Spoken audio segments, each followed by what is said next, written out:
Hello, everybody, and welcome into the 4-3 show. I'm your host, Ryan Blank. I'm alongside Dominic Stern and Parker Dunn today. No Pat Fortuna because he is a sleeping beauty. Gentlemen, how are we doing today? All right. Good. How many Doing more finals good. do you have? I have one that I'll take immediately after this is done. Parker, I've Any got finals? one tomorrow. home stretch for you guys. You guys are almost done. Are you done? Yeah, I finished my last final last night. It was my Spanish final. There you go. Yes, sir. All right, let's get into it. Today, we all know what we're talking about. The NFL draft, because tomorrow starts the draft. And as we did last year, we will be doing a mock draft of the first round. So let's get into it. And before we start out, I want to mention that former number one overall pick, Alex Smith, decided to retire last week after he was released by the Washington football team. Do you guys have anything you want to quickly mention about that? Alex Smith was a great quarterback. He was never he had a couple of seasons where he was, top tier, but he was always consistent. You know what you were getting out of him. And I think that's what teams like the 49ers and the Chiefs and the football team appreciate about him. And the league's going to continue to roll without him, but I'll definitely miss watching Alex Smith. Parker?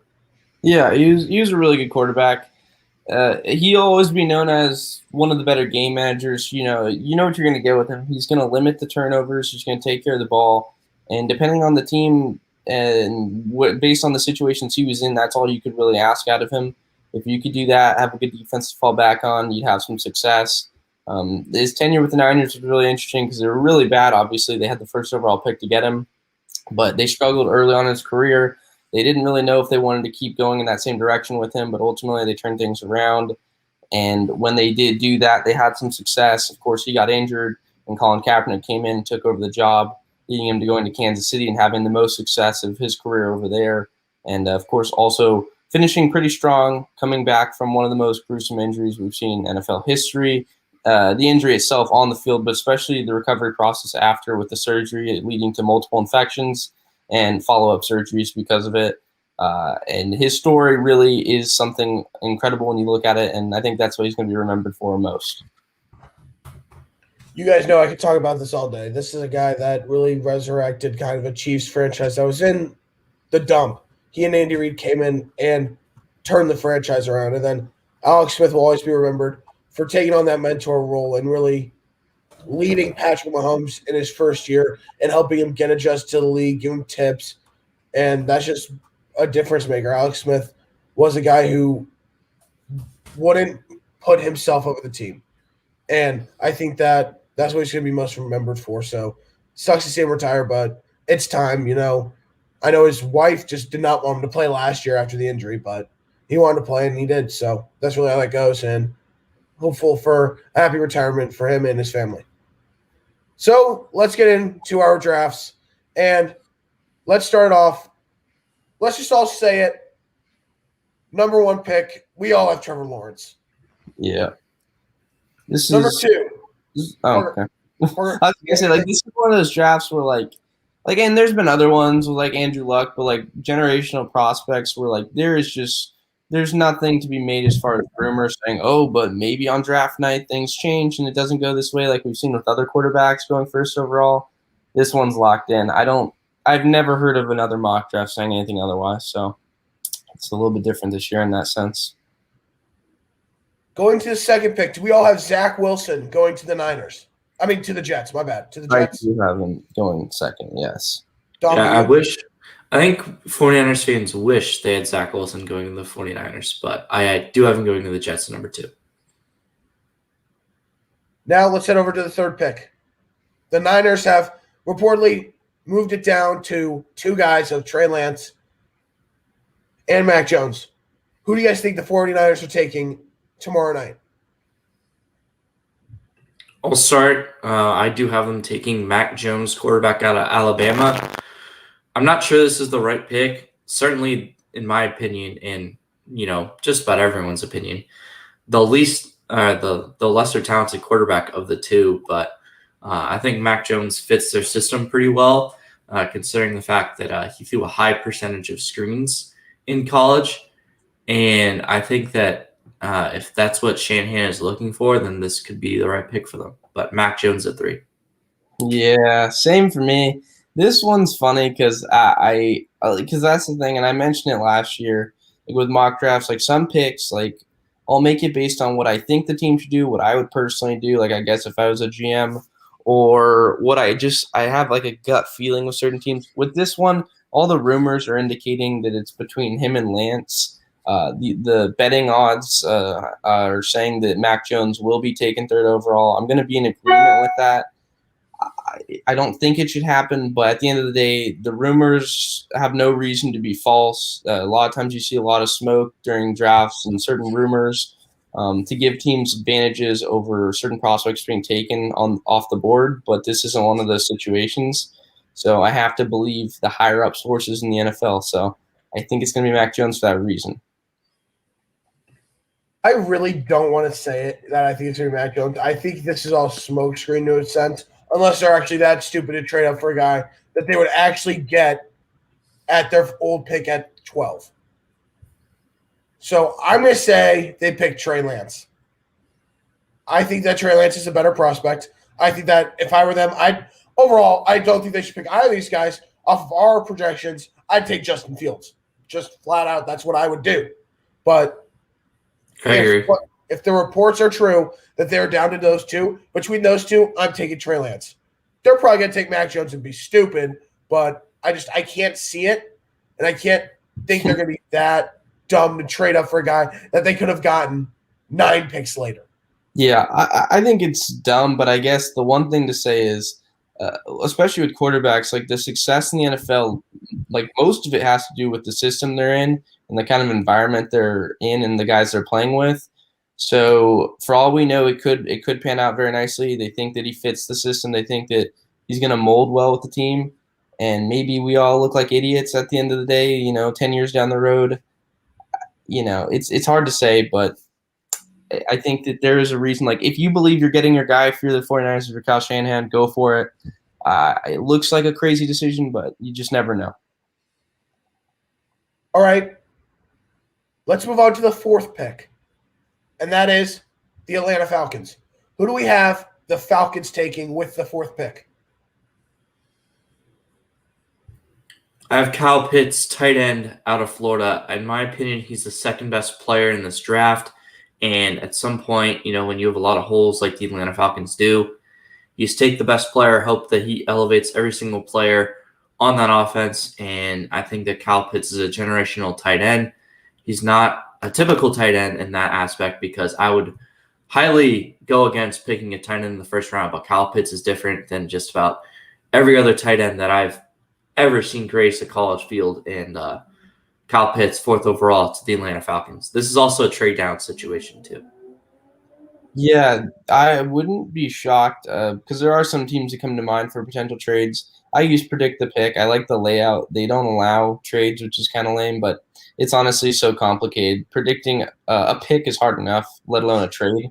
So I'm fine with not doing it. But ultimately, yeah, at 4, I think Kyle Pitts. Some people believe in best available player. I don't necessarily know if I would say that that's a good route, and he could be an exception because he is unbelievable. I'm just saying in general, you want to fill needs. That's not really a need for them. They have Hayden Hurst. He's not the best of tight ends, but he's definitely a manageable one. And if it wasn't for Kyle Pitts being such an immaculate receiving threat, then I don't think they'd even consider taking a tight end based on their needs. But he seems like he'll be an exception because of the talents that he's proven he has. I'm going to go with Kyle Pitts as well. I think that Kyle Pitts, in my opinion, I agree with you, Dom. I think he's the second best prospect of the draft. He can do it all, and he can even line up as a wide receiver as well. He's got the hands, he's got the speed, he's got the route running. He does it all. He is arguably a generational talent, and I think that the Falcons are going to use their pick and go with Kyle Pitts here.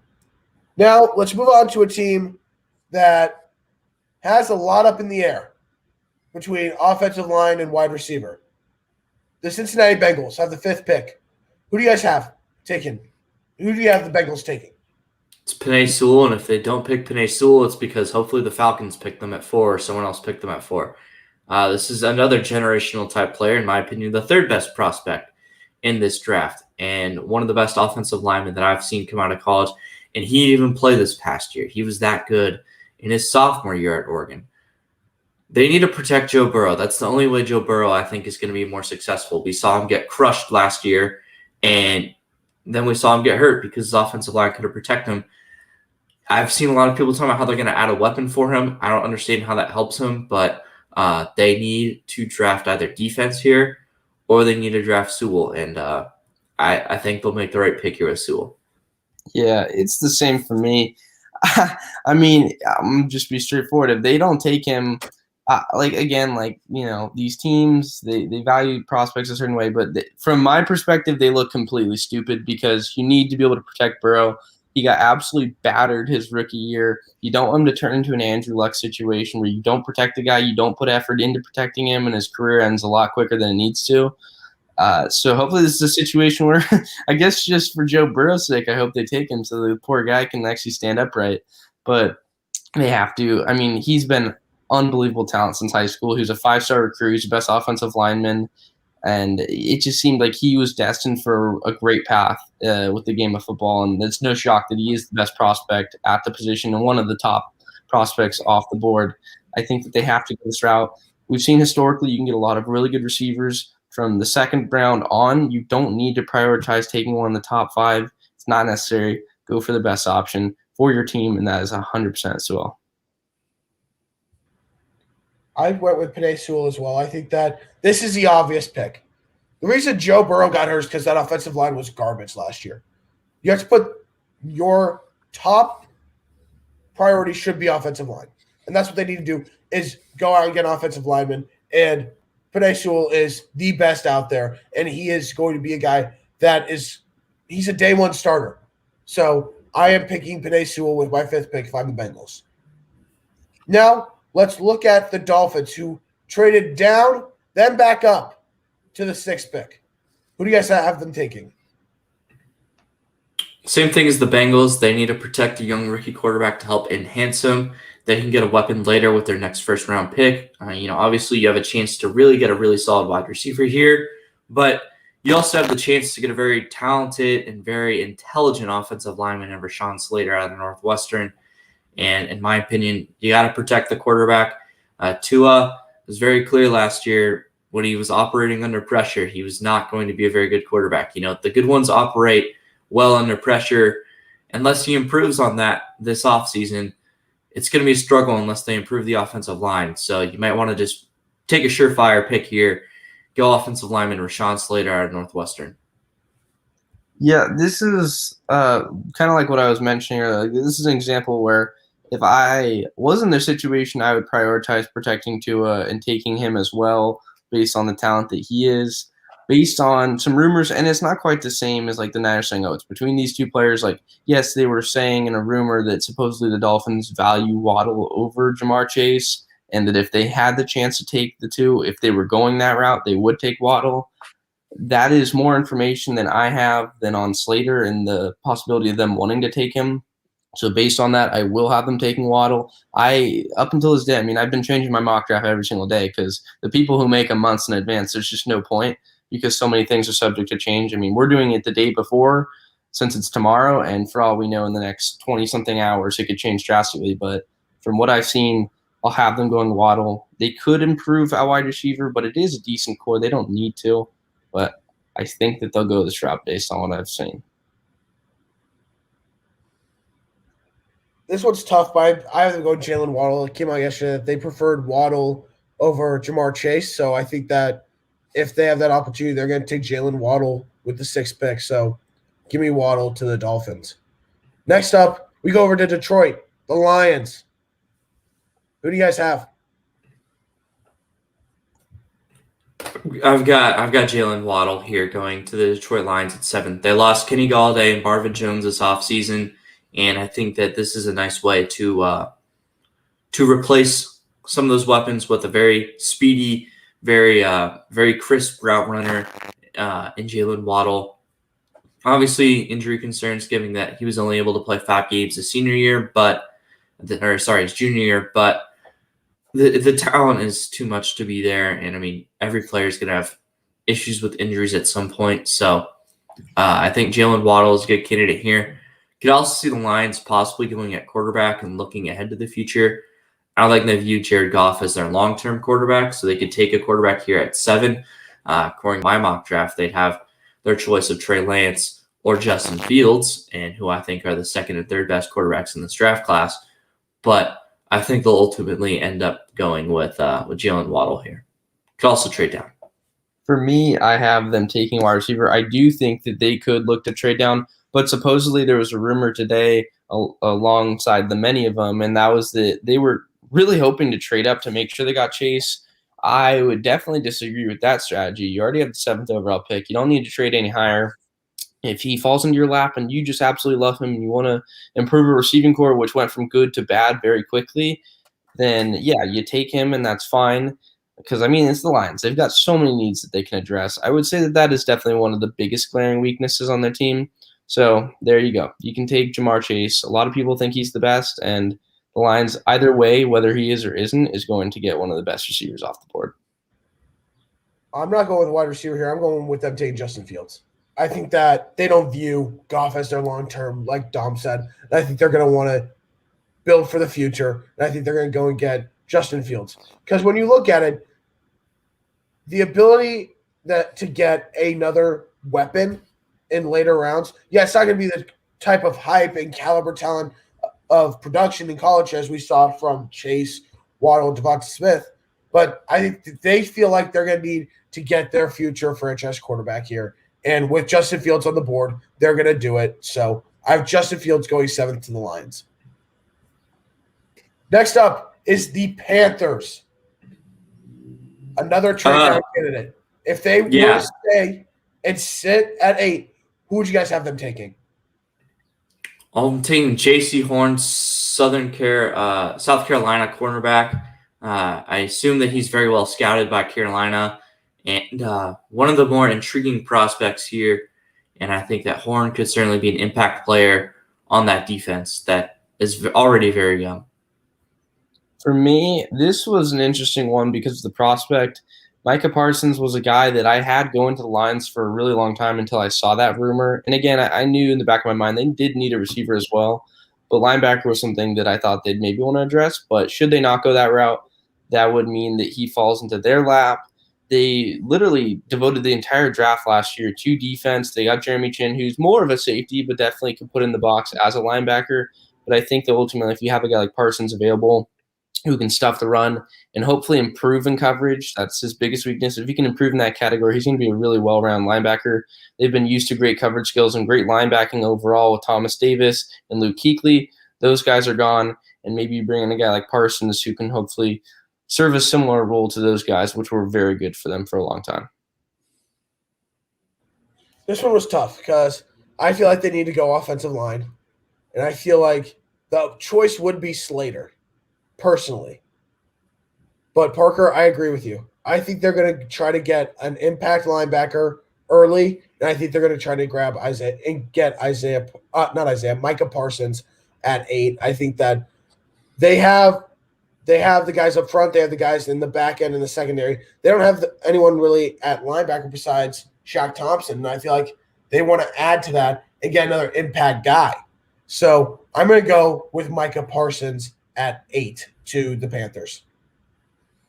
Next up, Parker, let's start with you. It is your favorite team, the Denver Broncos, at 9. Who do you think the Broncos are taking if they stay? Because they could also be another trade down candidate. They could trade up. They could trade down. That's the thing with this. My mock draft, like I said, I don't have trades in it. It wasn't allowed in the website I'm using. I could have used like PFF or a lot of other ones to have that feature, but I didn't. So based off of my board, assuming the Niners, at least from what we can see today, make a mistake with Mac Jones, that would mean Justin Fields is available. He's the best quarterback, hands down left. I mean, actually, I don't want to say hands down. That's a little unfair. Trey Lance is still on my board as well. He's very good. It's pretty close between those two since they both have similar skill sets. But I would say that Justin Fields would go off the board to Denver. They're in a spot where they have a really talented defense. Offense is really young, but has a load of talent. But quarterback, it's a very big question mark because Drew Lock still has only played 17 games in the NFL. They want to give him a chance. They just want to bring in competition. And in the perfect world, he somehow falls to them at 9. They don't have to trade. Last year, with them getting Jerry Jeudy, he was considered the number 1 receiver on the draft board last year. They didn't have to move up to get him. He fell into their lap because the Raiders did not take him and went with Ruggs. I don't know if this year's going to pan out that way. I expect there to be trades into that top 10. Patriots are one of those teams that's rumored to do the same thing. But should he fall to them, yes, I would say Justin Fields to Denver. Yeah, and I'll go with Trey Lance to Denver, actually. I'll have him going Lance. I think that John Elway is going to be more enthralled by the bigger-sized quarterback that is Trey Lance. And we all know John Elway has had a terrible track record of selecting his quarterbacks in Denver. I think they're still holding out hope that it could be Drew Lock, but I mean, I just don't know. It just feels like Drew Lock's he can't read defenses. He's got all the talent in the world, but doesn't have it up here, and that's probably the most important part. So I think they're going to go Trey Lance and move on from Lock, or at least start to. Parker, you're going to hate me. I know what you're doing. You're going to give us Mac Jones. And the thing is, I saw rumors where if him and Lance were both available, like I guess assuming the Niners took who we would all say makes sense with Justin Fields, if it was between those two, they would take Jones. And again, I'm not the Broncos front office. I'm not George Payton. I'm not calling the shots, but I would really hope that's not the case. I would hope in that scenario they take Lance or trade back. But go ahead and say the name Mac Jones. I actually don't have you guys taking a quarterback. You don't. Interesting. I actually have you guys taking Rashawn Slater. I think y'all are going to want to try to – I wouldn't mind that. I think y'all are going to look to improve the offensive line. So I'm going to have you guys taking Slater. If I did not have Fields or Lance gone off my board already, I'd have the Broncos taking one of them. But since I have both of them gone off of wishful thinking of Lance being picked by the Niners, because I've already mentioned that. But I think they're going to try to improve the offensive line. So I'm going to say they take Rashawn Slater at 9. I don't mind that. I mean, Jawan James has 1 year left on his contract. He missed the year because he didn't want to play. He opted out because of COVID and safety concerns. So I would not mind that at all. Next up, the Dallas Cowboys at 10. We're rounding out the top 10. Who do you guys have them grabbing to round it out? They got to go secondary. It's Patrick Surtain. He was the best cornerback in college football last year. Maybe not the best pro prospect. Some people think so. I would agree, but I think the Cowboys are going to take him here at 10. And it's a much-needed pick. Their defense is so bad, and if they don't upgrade the defense, I don't care how good their offense is going to be. The Cowboys will still suck. So they need this pick, and I think they're going to get him. Yeah, they have to address the secondary. They really fell off last year. They lost Byron Jones the year before in free agency to the Dolphins, and it was a train wreck, to be quite honest. Like, nothing went right on the defensive side. And one of the best ways to help that and try and fix that issue is with the secondary. They got to go with him. Surtain's definitely – or not, I don't want to say definitely, but I would say the consensus among most is he is very pro-ready. He is the best cornerback off the board. Him and J.C. Horn are the two because of Farley's injury history. It seems like it's just those two. They could go as high as 10 with the Cowboys, and I think it just makes a lot of sense for those reasons. I'm going to go with Patrick Surtain as well. I think that he is the top corner in this draft. And if you're the Cowboys, you got to address that secondary. That secondary has been bad the past couple of years. They have names. They've got players up front at linebacker and defensive line, but that secondary is their kryptonite, and they have to do something to improve it. So I'm taking Patrick Surtain here. I think that is the best option. Next up, at 11, a Cowboys division rival, the New York Giants. Who do you guys have? Yeah, I got my second wide receiver coming off the board here. I think they're going to go Devonta Smith. And you may be saying, wow, you got Jamar Chase going as your third wide receiver. I don't think he's the third, but I think that the way that these other teams are situated, they're just more inclined to take the receivers other than Jamar Chase. The Giants ended up getting Kenny Golladay this offseason. And I think that Jamar Chase and Kenny Galladay are very similar type wide receivers, and it would make no sense to have both of them.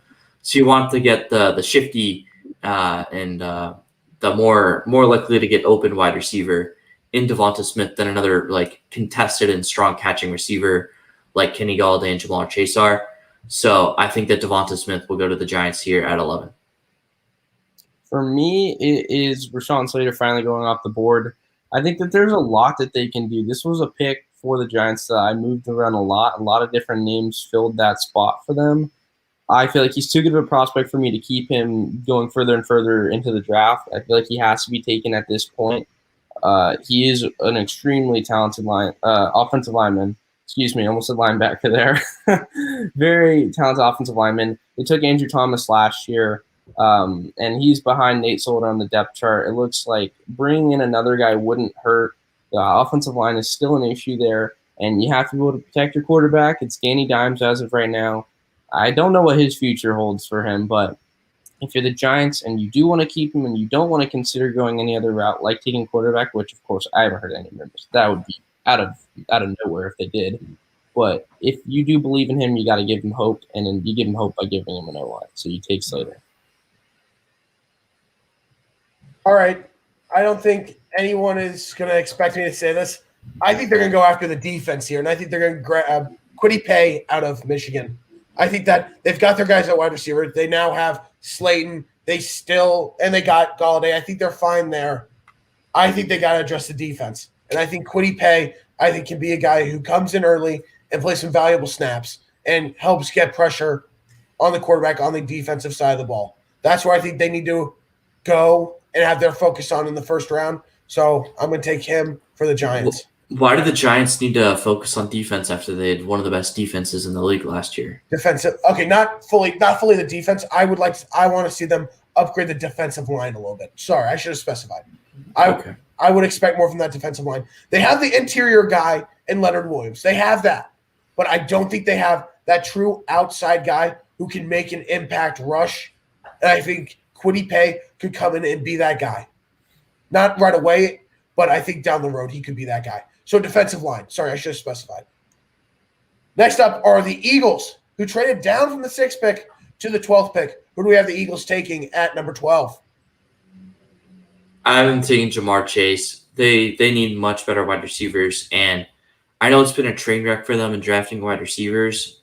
I still am holding out hope that Jalen Reagor can be, somewhat of what we saw at TCU, really speedy and shifty wide receiver, but he just didn't fit in the offense last year. But I think Jamar Chase, you're getting a really talented wide receiver here, was an absolute stud as a sophomore at LSU. Of course, was a part of that historic offense.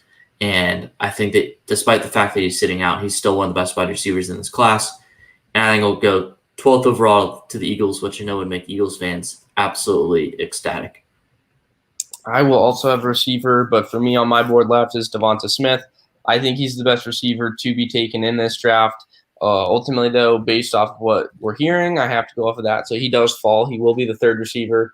He could be similar to a Jerry Jeudy where he was valued, or well, I guess to me, he was valued as number 1, but he falls back a little bit. He's not the first receiver off the board.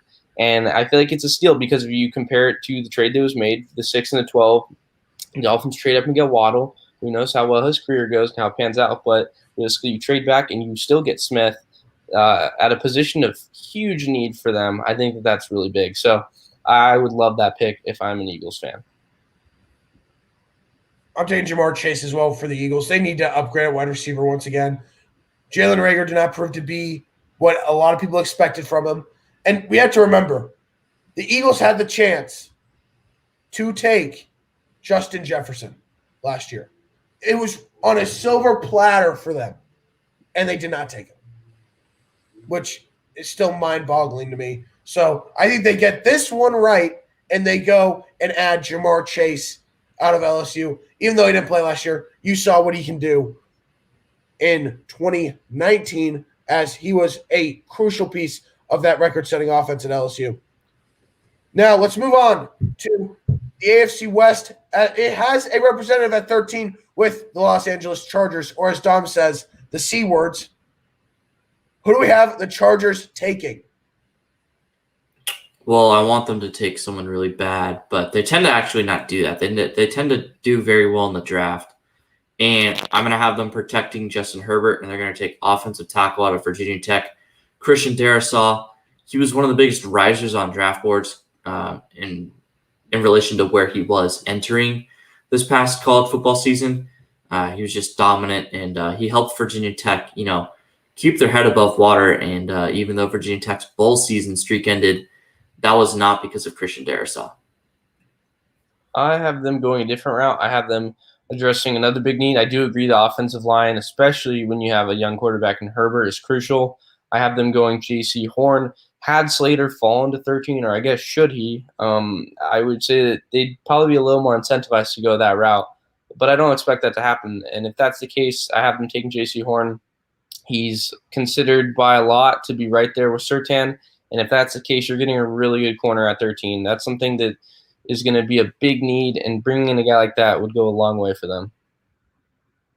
I'm taking Christian Darrisaw as well. I think they need to upgrade the offensive line continuously. I think that Justin Herbert proved that he can be their franchise guy. They have their guy, but they need to protect him. And I think getting a guy like Darrisaw is the top option left on this board, knowing that Slater and Sewell are gone. So I have them taking Darrisaw. Next up, the Minnesota Vikings, a team that does have a nice amount of holes on their roster. What do you guys think they do with their first-round pick? Really interesting team here. I think they're going to work on their defense, and I'm going to have them taking Kwity Paye, pass rusher. They're going to put him on the other side of Danielle Hunter, and I think this defense is going to be much improved from last year just because they're going to have a really solid pass rush. They cannot get to the quarterback. Their defensive line sucked. I think Paye helps out with that. This is where I have Christian Darrisaw going. I have him going one pick later at 14 to Minnesota. The offensive line has been something that hasn't been particularly good last, I don't even know how many years by now. It's been a while since they've had a strong unit there. Bringing in him would go a long way. Originally, I did also have them addressing the defense. I had them going interior defensive line, but now it's not the case. I think offensive tackle is a huge need. And if you can get a guy like Darrisaw at 14, I think that's a win for Minnesota. At 14, I'm having them take Elijah Vera Tucker out of USC. They need to upgrade that offensive line. They lost Riley Rife, who hadn't been good the past couple years, but I think they need to replace him. They have other holes on the offensive line. Tucker can play inside and outside, so I think that versatility also really helps him and will help the Vikings, so I have the Vikings taking him. Next up, the Patriots, one of the most active teams in free agency, have the 15th pick. Who do you guys have them taking? I've got them taking Trey Lance, and that's the thing. I think that ultimately Cam Newton, he's not going to be there that much longer. He has this season to, I guess, prove himself, but ultimately they want to bring in some competition, similar to some other team situations with the QB room. I think that they take him. I mean, that's an unbelievable prospect. Should he be able to fall to 15, that'd be a blessing. Ultimately, there's a lot of rumors that they trade up to get a quarterback. I know Fields has been thrown around with them, or Lance as well, but I think that assuming that, this is how it plays out, I think it's no-brainer to take Lance at 15. Yeah, I'm going to have them take Fields here. Another guy that, it would be impossible for them to pass on a quarterback here. Their quarterback situation is in limbo for the future. Cam was better than what his numbers showed last year. His weapons sucked. They have much better weapons this time around. But I don't think Cam is the long-term player there, especially considering his injury history. So I think they could make this pick and take a step forward in their future. And here's where Mac Jones falls and is taken. I have them taking Mac Jones. I think they're going to try to get their guy of the future. And I think Mac Jones would be the guy that could really fit that system. Plus, he's the best quarterback available. So I think he's going to end up going to the Patriots at 15. Next up, the Cardinals at 16. Dom, who do you have the Cardinals taking with their first-round pick? So, I made this mock draft 2 days ago. And with the news that came out this morning, I'm not sure this holds up. But Caleb Farley was announced today that he tested positive for COVID-19. I can't imagine that has any impact on his draft stock. But, there's been, reports that athletes who get COVID-19, they didn't fully recover over the course of the season, in terms of, stamina and whatnot. So I'm not sure, but Caleb Farley is one of the most athletically gifted cornerbacks we've ever seen out of college. And I think the Cardinals definitely need someone to replace Patrick Peterson. And I think Farley could be someone who does that. Yeah, I have Farley going there as well. I had him initially, but then because we knew the injury concerns could be prevalent, we've seen guys fall in the draft because of it. Ultimately, I stuck with him. I had switched him out for Greg Newsome, who's another really good corner who doesn't have that same history and same worry. But I just feel like the value's there because although there's rumors that he does fall later in the draft, I also just saw another rumor today. The teams are still looking to potentially trade up if they have a later round pick to get him. The demand is there and the potential is through. The fact that there's like an 80% chance of full recovery from the back surgery that he had with the disc that had surgery on, I guess. I don't know the exact details. I'm not a doctor, but it wasn't good. But 80% chance you might be getting someone really good. So I think that they still take him at that spot. At 16, I have the Cardinals taking J.C. Horn. I think that they did lose Patrick Peterson. That's a big loss. And I think that looking at the cornerback room, J.C. Horn is one of the top guys. He's getting comparisons to be one of the best alongside Surtain. So I think that's a killer pick to get one of the top corners in the draft at 16 and to address a need on the defense. So I'm going to have them taking J.C. Horn.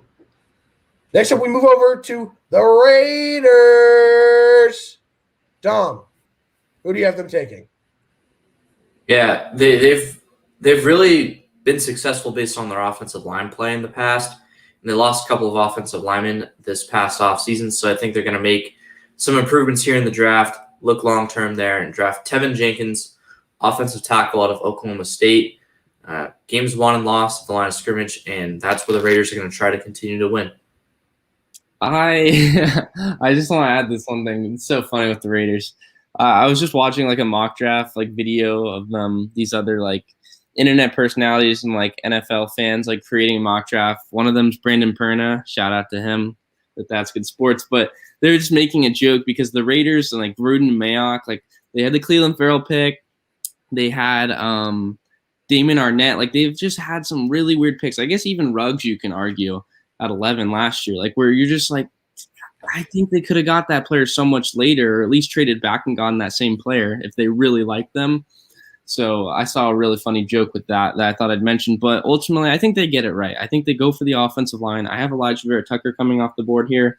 He's a very versatile offensive lineman at USC, and you can really put him anywhere you want. And I think that that's huge because they lost so many pieces. The offensive line has been such a great foundation for the Raiders. Even when the team's not necessarily playing very well or having winning seasons, you knew you could count on that O-line protecting Derek Carr outside of him, getting hurt late in the season when he shouldn't have been playing against the Colts. But for the most part, that offensive line was a steady unit. They lost a lot of guys. Now they're going to bring in Tucker, and I think that's going to go a long way. I mean, I agree with you, Dom. I'm going with Tevin Jenkins. I think that they lost some big pieces on their offensive line, and they need to go out and address it and improve it. Otherwise, Derek Carr is going to have a tough year next year just getting constantly hit. So I think Tevin Jenkins is the best option there. So Tevin Jenkins will be taken by the Raiders. Next up, the Dolphins. Once again, who do we have the Dolphins taking?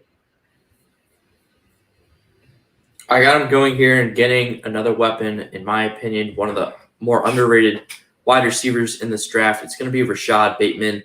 I think that Rashad Bateman is not being put in the same class that Devonta Smith, Jalen Waddle, and Jamar Chase are in, and I think that's wrong. I think Bateman's just as good as those other three guys are, and I think this would be a great pick for Miami here. They got an offense in my mock draft, at least. They got an offensive lineman to protect Tua, and now they're getting a weapon to help him, make some better throws or have more guys to be open to throw to.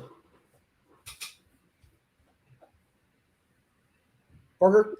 Then for me, just looking it over and honestly just considering it just shows how many changes there have been. I want them to take an offensive lineman, but based on the player available, I have Christian Barmore. There's been a lot of concerns with his ability to be coached. Apparently, he's kind of a problem in that sense. He's a little bit much to handle, and teams are a little bit worried about that. Ultimately, I think that to get a talent like that at 18 would be a blessing. It's not as big of a need as shoring up the offensive tackle spot, and I'm a big believer in doing that. But I feel like to get a guy like this, which is something they could definitely use, would be very beneficial for them. Then for the Dolphins, I'm going to have them taking Jock, Jeremiah Owusu-Koramoah. I think they're going to upgrade at linebacker. They did lose Kyle Van Noy. They released him. And I think they're going to look to add a guy to play in that role. And I think Jock will be the guy. So Dolphins taking Jeremiah Owusu-Koramoah. That is a name. So I'm just going to stick to calling him Jock. Next up is the football team at 19. Who do we have them taking? I'm going Micah Parsons here. I think this would be a great pick for them. Parsons, regarded as the best linebacker in this draft. And maybe Ron Rivera can develop him like Luke Kuechly in Carolina. So I think this would be a great pick on an already great defense. I have Jock, too, going to Washington as well. I think improving at linebacker is something they could do. Their defense is very good already, and you could definitely say they could go other routes to improve the offense. That wouldn't shock me one bit. But I think to have a guy that good available, you get the second best linebacker right behind Parsons. To get him at 19 is a very good value pick. I think they go along with that. You guys are going to be shocked by this one. Devonta Smith. I think Smith is going to fall. And I think that he's going to fall right into the football team's lap because they need another weapon alongside the great Terry McLaurin. So I think Devonta Smith is their guy. I know he's dropping really far for what a lot of projections are, but I think he would fit in very well there in Washington. Next up, the Chicago Bears. And none of us have Mac Jones on our board, so they can't be taking Mac Jones. So who do we have them taking? Yeah, they're definitely a team that needs a quarterback, but I mean they also have Andy Dalton and Nick Foles, so like they have capable, I guess, guys, but they're not set long term. So they're a candidate to trade up here or, maybe reach on a quarterback, but I mean it is the Bears, so we'll never know. I just have them sticking to their roots and taking defense here. I'm gonna have them taking Greg Newsome, cornerback out of Northwestern, similar to my Panthers pick with Horn. Cornerback that they, I'm sure, are well scouted on, and they like their smart defensive players, so I'll have them taking Newsome. I have them going offensive line and going Tevin Jenkins. Now, he's coming off my board after he already came off of your guys's. They are definitely a team that could look to trade up. Quarterback is a position where they do have two of them, but the classic saying, if you have two quarterbacks, you have no quarterbacks. I think that they are definitely a team that should look to get a new one. Try and bring in somebody and keep one of those veterans, or I guess maybe both, depending on how they want to go about that. And they could learn under those two, pick their brain, and have a brighter future. Ultimately, though, I'm going to have them going with him in my mock draft for this one. If the Bears were smart, they would take Liam Eichenberg out of Notre Dame, offensive lineman. I think that's what they need to do. I don't think they're going to do it. I think they're going to do exactly what Dom said, Greg Newsome. I think that they are always picking defense, and they let Kyle Fuller go, so they want to get another corner to try to replace him, and I think Newsome is going to be that guy that they go after and get. And next up is the Indianapolis Colts at 21. Who do you guys think the Colts are selecting? I have them going with Barmore. I think they're going to stack up that interior defense. They already have DeForest Buckner down there. And I think they can get Barmore down in there, and that's going to create a really lethal 1-2 combo in the trenches. I have them going a similar route, but on the edge, Kwity Paye. He is the best edge rusher according to most. I have him going first for edge rushers. This is a very interesting draft. The depth there, and I guess the talent's not that crazy. The fact that he's going at 21 for me says a lot. We'll have to wait and see how close he is to going higher or maybe lower. You never know. I would assume towards the higher end of things, but I have him going for them to improve that D-line. Have a nice edge rusher. To get a guy like that, great value pick. For the Colts, I have them taking Jalen Phillips out of Miami. They are primed to lose Justin Houston out of the trade that they made for Wentz. Cap-wise, I don't know if they have it to bring back Houston. So I think they try to replace Houston with Jalen Phillips out of Miami. So that is who I think they're going with. Next up is the Titans. Who do you guys think the Titans select with the number 22 pick? I've been going with Jeremiah Owusu-Koramoah. They just need help anywhere on defense, and Jock can play some coverage on running backs, tight ends, even wide receivers. He can also play against the run and whatnot. So I think he's just a really valuable player that they can use for multiple things on that defense because they have a lot of work on that defense. Parker, before you go. Also, okay, go for it. There's been a trade. The Broncos have traded for Teddy Bridgewater from the Carolina Panthers for a 6th-round pick. See, there were rumors of this for a really long time now. They wanted to bring in competition. That's what they'd be doing. They only gave up a 6th, which is, he's not worth anything higher. But taking on that contract, I just don't understand that. That's very strange to me. This could definitely impact whether or not they still want to go quarterback. So obviously I'm not going to change mine because that would change everything on my mock draft, and I'm sure you guys would agree it would for yours too. But that makes things a little more complicated, I would say. But Asante, any reaction to that trade? I'm not a huge Teddy Bridgewater fan. I don't think this really changes anything for Denver. I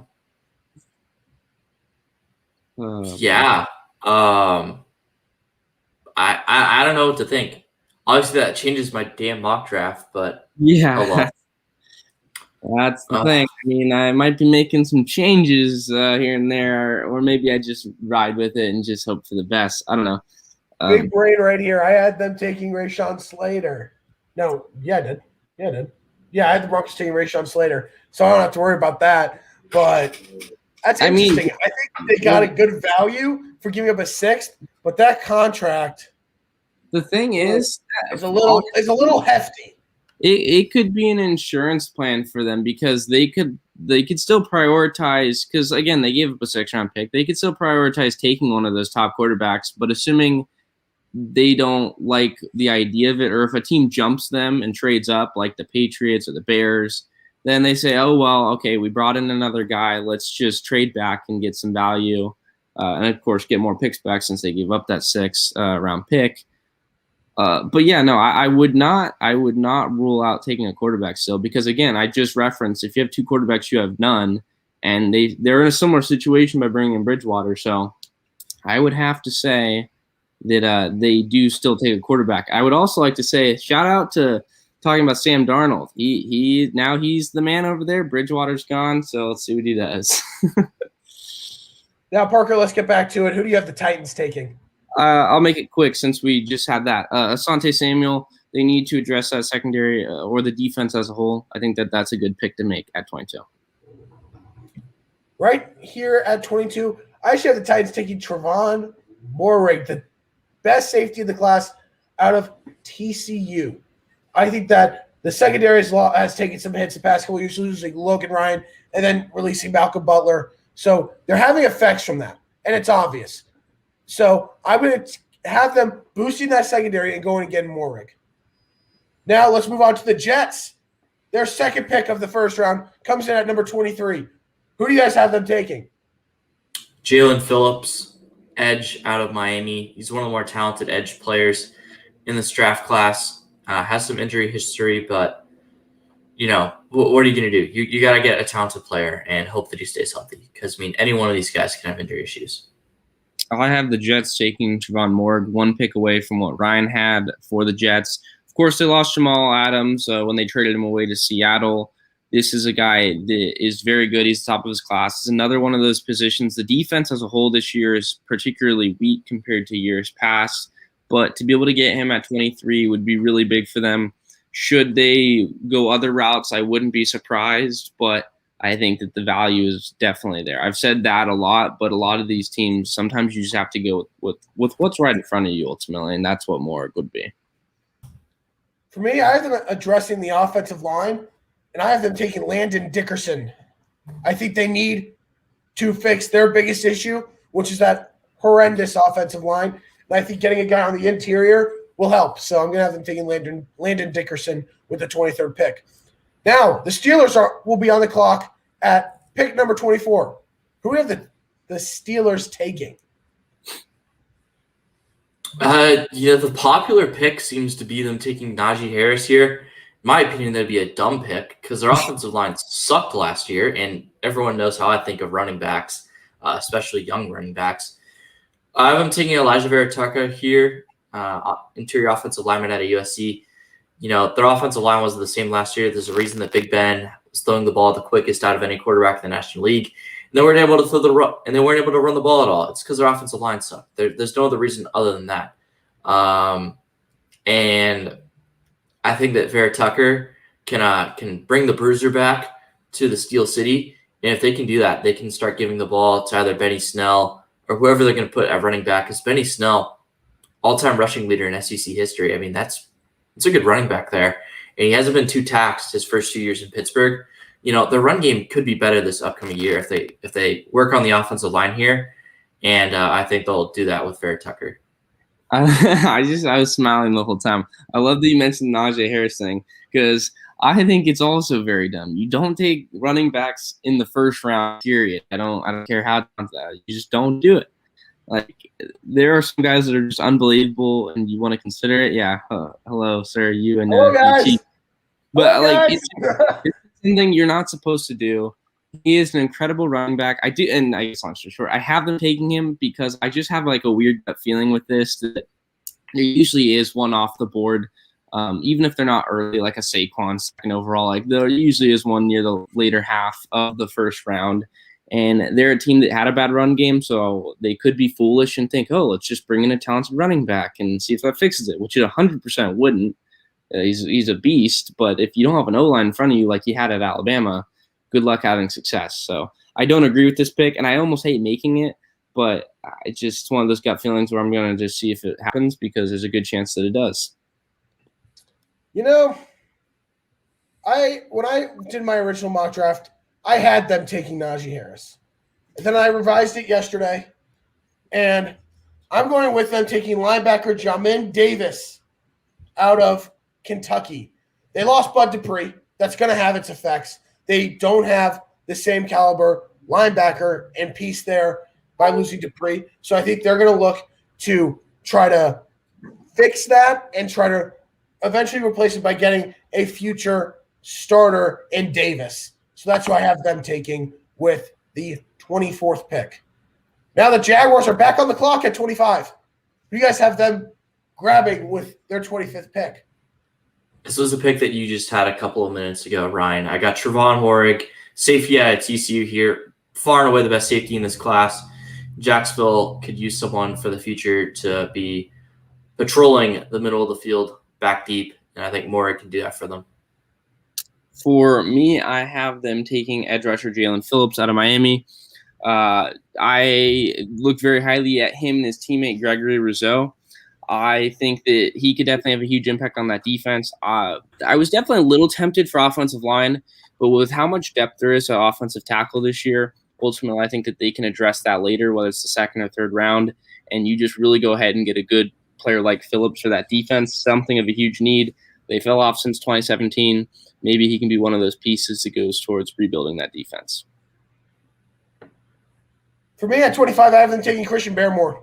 I think the concerns of him not being able to be coached are going to affect his stock, and I think that the Jaguars are going to grab him because they need help on the defensive line and on the interior, and I think that's who they go grab is the best DT available in Barmore.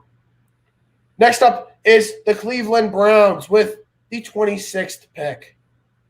Who do you guys have the Browns taking? Azeez Ojulari out of Georgia, and I know you're thinking, why would they do this? They got to be thinking long-term. The deal with Clowney is only 1 year. I think Ojulari is a very talented edge out of Georgia, and you can sub him in and out for whenever Garrett and Clowney need some rest.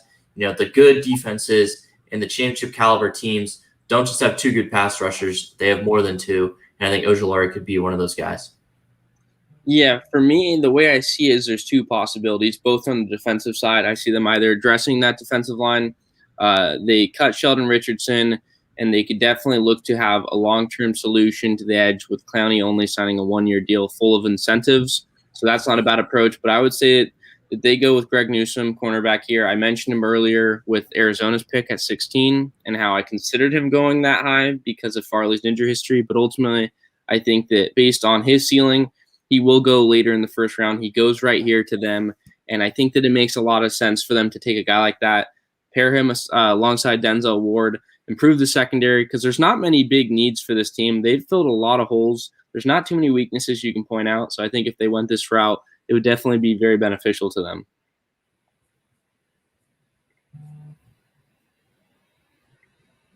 Mute. Thank you. I did not realize that. You're good. We know. I mean, like, it's true. I mean, I was like, true. yeah, that's fine. All right, at 26 for the Browns, I have them addressing linebacker and getting Zaven Collins out of Tulsa. I think they need to get a linebacker. They have the guys up front, especially after signing Clowney, so I think that's where they're going to go there. Next up are the Ravens at 27. Their first pick towards the end of the first round. What do you guys have them doing? I'm taking Kadarius Toney, wide receiver out of Florida. They need someone who can be shifty and get open, and I think Toney certainly applies to that. He was a stud at Florida. He made Kyle Trask look good. If you make Kyle Trask look good, I'm sure you can help out Lamar Jackson a little bit. His receivers were very bad last year for a lot of the stretches, and I think that Toney can help that out. He's very similar to Marquise Hollywood Brown. He's a little bigger though, and I think that could help. I am going to take Zaven Collins. I kind of smirked a little bit because Ryan had him going one pick ahead. I have him going to their divisional rival, of course, with the Ravens. I have him going. He's a really good coverage linebacker. He's a ball hawk. He gets all over the field. He can run down just about anyone, and he's huge too. Like, it is 40 times nothing to write home about.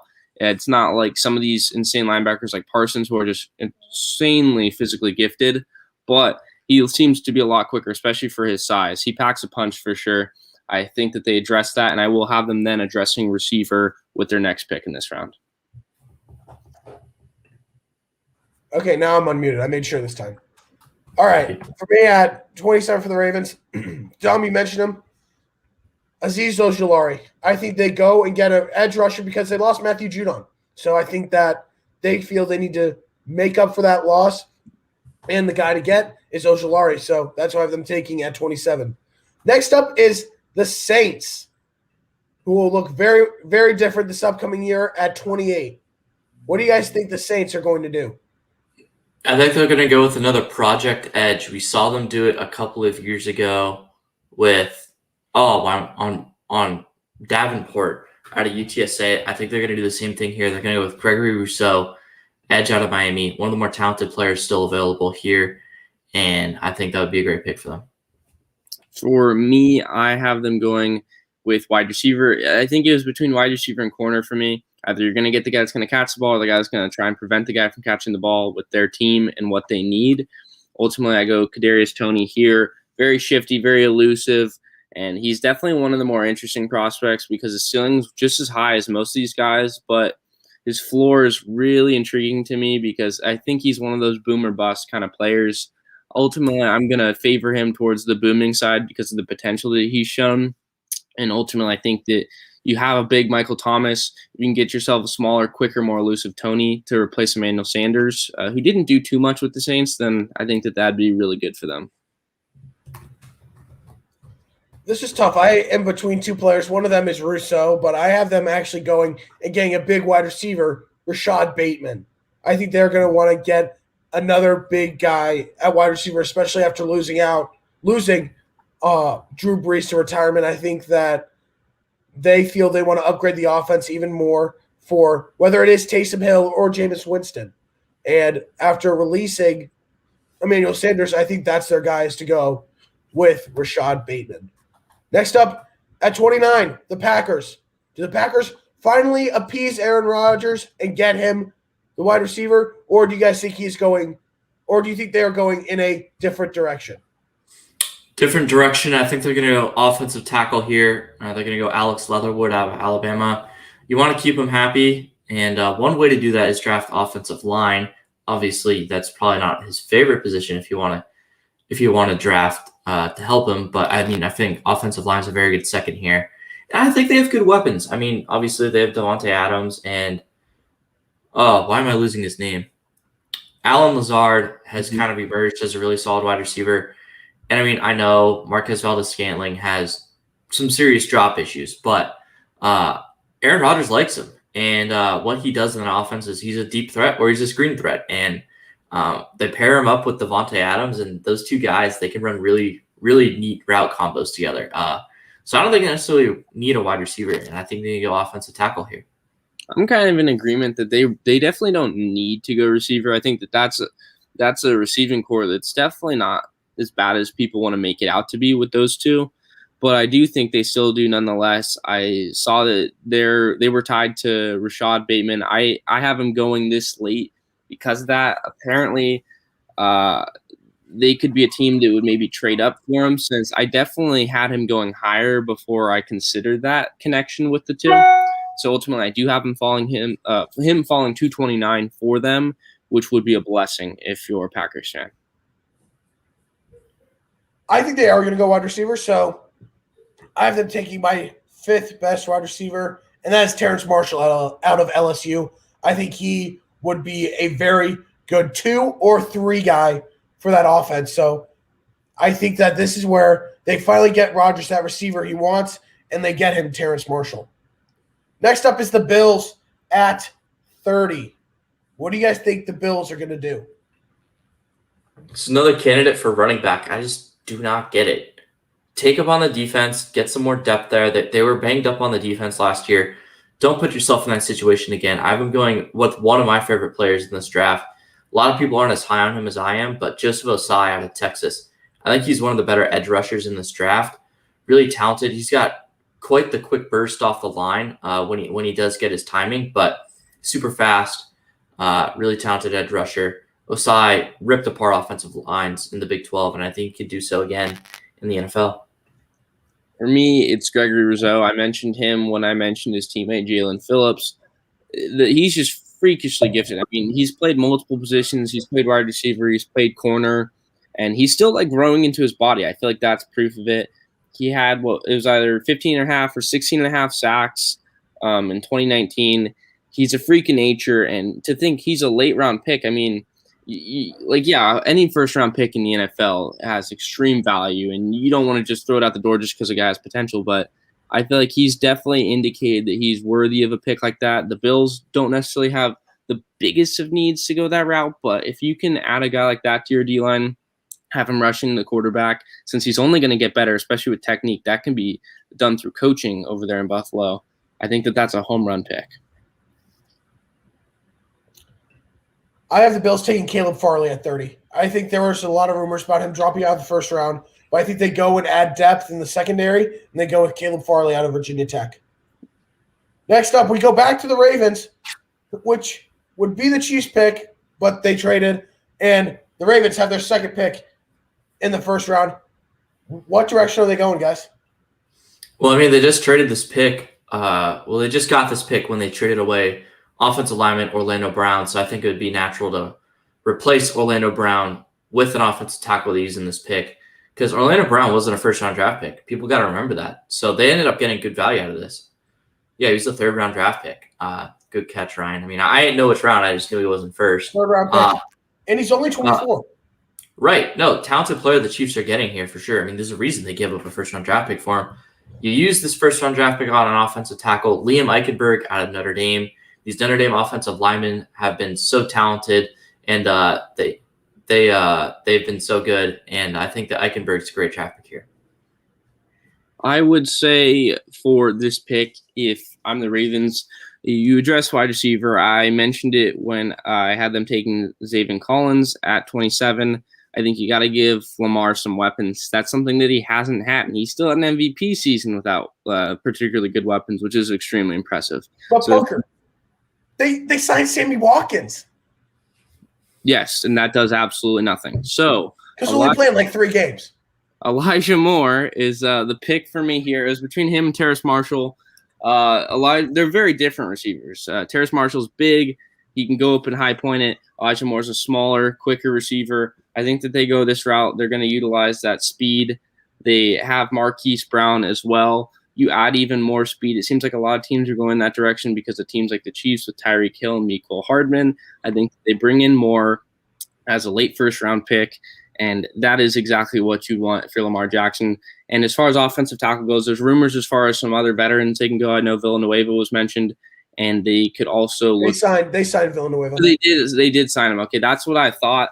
I was a little right after the trade became official. That's exactly where they went. Okay, that's what I thought, but I didn't want to just proclaim that because I, for some reason, couldn't know with 100% certainty. So they signed him. That's an option. So I think that they could definitely look to take one later with how much depth there is. There's so many guys on this board that pop out to me.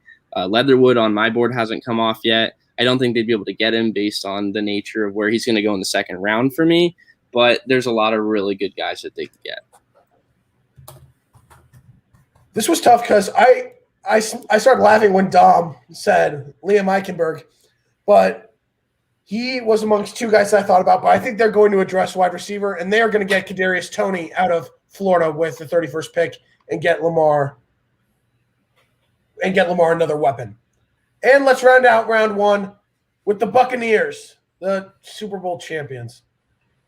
Who do you guys have them taking? That hurt to say. Terrence Marshall. Well, actually, because they signed Antonio Brown. My mock draft that I did yesterday or on Monday, I had him taking Terrence Marshall out of LSU. Are they going to end up taking Terrence Marshall out of LSU now that Antonio Brown is signed? No, but let's just say for now, Terrence Marshall. For me, I have Azeez Ojulari, edge out of Georgia. I have him going late. He's the 32nd pick. And the thing that makes this, or I guess it's not even interesting. I mean, they won the Super Bowl, so you know there's not many flaws on this team. Just about every single grouping, whether it's receivers, linemen, defensive linemen, like they have it figured out. So there are so many different things that they can do. It's really just the rich getting richer at this point. And I see them getting him, bolstering that defensive line even more. That was a huge strength for them in the postseason, and they're only going to add to that with his talents. So you guys have mentioned a few times, best player available. Okay? I have the Buccaneers getting Gregory Rousseau here and taking him at edge because he's the best player available, in my opinion. Very raw. I think he could be a beast. So I think the Buccaneers add to the defense and get Rousseau. That'll wrap up our mock drafts for round one. But before we go, I got to give Dom and myself a little love. Dom, who, as a Rams fan, who would you like to see them target in the second round? Well, I'll answer that question for you on Friday once I realize who's available. But I mean, there are a couple of I think they need to address more on the defense. Lost a couple of players on defense there, or offensive line. The Rams still don't have a starting center, or it could be Brian Allen, but Brian Allen's had some really bad injuries so far in his Rams training camp. So no names per se, but it's more of just positions. And now I'm going to go because the Chiefs have two picks. There's a couple guys that I really want to see. Jabril Cox, who I know you're going to talk about at LSU, is a pick. Yeah, you guys need a linebacker. It makes sense. So, there's two linebackers I really want. One of them is Nick Bolton out of Mizzou or Jabril Cox, one of those two I really want. And I'm going to say it. If Samuel Cosmi is there at 58, they take him. I know the Chiefs just got Orlando Brown, but yeah, I mean, I really think so much that money. if he is there, you continue to beef up that O-line so Patrick Mahomes never gets touched again. Yes. I swear, if there's another game where that man runs for 500 yards before getting hit, I will put a hole through every wall in my apartment or in my house. So Parker, watch out, and Mom and Dad, watch out as well. Okay, also, I just want to add, yes, Schefter confirmed too, very similar to what I thought. Denver is still interested in a quarterback should the right one fall to them. So just wanted to mention that. Yeah, so our mock drafts hopefully won't change too much. I mean, they're already going to be awful because this is all unpredictable. But, hopefully they'll be slightly better. Also, it would not shock me if the Chiefs went wide receiver in round 2. It wouldn't. It wouldn't shock me at all. So I guess now I don't have to worry about Kadarius Toney getting drafted by the Chiefs. because he'll be gone. But maybe Rondale Moore falls. That'd be Or fun. Amon-Ra St. Brown. Oh, Nah, I mean, he's good, but he's not like that Chiefs like speedy guy that I think of. So I think he could be fine for the Chiefs. yeah, he'd be fine, but like he wouldn't If be like Rondale Moore falls, I can nearly guarantee it. I think Brett Veach would definitely take him. I think Veach would take Rondale Moore if he fell. Right, I don't think but he will. but he's not like the Tyreek Hill. I mean, I'm talking about. I know you're talking about Amon-Ra. He's not like the Tyreek Hill, Mecole Hardman. I mean, DeAnthony Thomas. He's long gone, but like those type of guys, like the speedy guys that like Patrick Mahomes can just fling the ball down the field and they're open by 5 yards, or they throw weird screen passes, the reverses. Those guys, and Tony certainly applies, and then Rondale Moore does too. Yeah, I'd definitely take Rondale Moore. One thing I just want to mention before we leave: does anyone else hate the new jersey rule with numbers? There's only one thing I hate about it: the fact that I might have a Tyreek Hill jersey for 10 when he wants to change his number to 6, and I swear if Mahomes goes back to number 5, I have 2 Mahomes jerseys. I have 2 Mahomes jerseys. But This you get one- having 2 of the same player. Well, one of them has a Super Bowl patch. Watch it. Well, I get that, but like you gotta branch out and get some other players, man. You gotta show love to everybody. But I'm working on it. Once I get some money this summer, I'm going to load up on jerseys. I will say, yeah, no. I thought at first the rule was kind of dumb, but hey, like if it makes them happy, they get to go back to their college numbers. Like I don't see how it hurts anyone. If they seem a majority of them clearly do. I know Tom Brady was being an old head and complaining. Then I think it's great. They do have to purchase the remainder of their jerseys in stock, though, which a lot of these guys are fine with doing that. Because like when they get traded or they go to a new team and they sign with them, a lot of times they're like, "All right, rookie, I'll give you a Rolex, or I'll pay you this much money if you give me your number." So I don't think that'll be a problem. But it is kind of like, wow, they really got to do that. But it doesn't surprise me. I don't mind it. That's just the only thing I hate is that I will have outdated jerseys. Yeah, that is. So, you can trade them in. Then I will definitely trade them in. Yeah, I mean that would be interesting. Dom, do you have any feelings about this? I don't care. Aaron Donald's going to wear 99 next year, and that's all that matters. What if he doesn't? What if he decides to change his number? Then I He won't won't. care. But what if? Then I won't Parallel care. universe. What? Parallel universe. He decides to. Well, that's his choice. If he wants to not wear number 99, he can do that. I'm pretty sure he didn't wear 99 at Pitt. I know the Rams posted a picture of him today, so let's find it. I don't think he wore 90. Yeah, he wore 97 at Pitt. So I mean, I don't, like I said, I don't care. I really won't care. I tend to not let things like this affect my day. It's not affecting our days. I just thought it'd be a nice little conversation, real quick. Yeah, But- I mean I know Von Miller is doing it too, so we'll see. That'll end this episode of the 4-3 show. Tomorrow's the NFL draft. And for most teams, they're picking. But we're going to enjoy it. We're going to have some fun. And everyone, enjoy the entire weekend of the NFL draft. We will be back next week to break down the draft and our own team's drafts as well. Have a great rest of your week. We will see you very soon.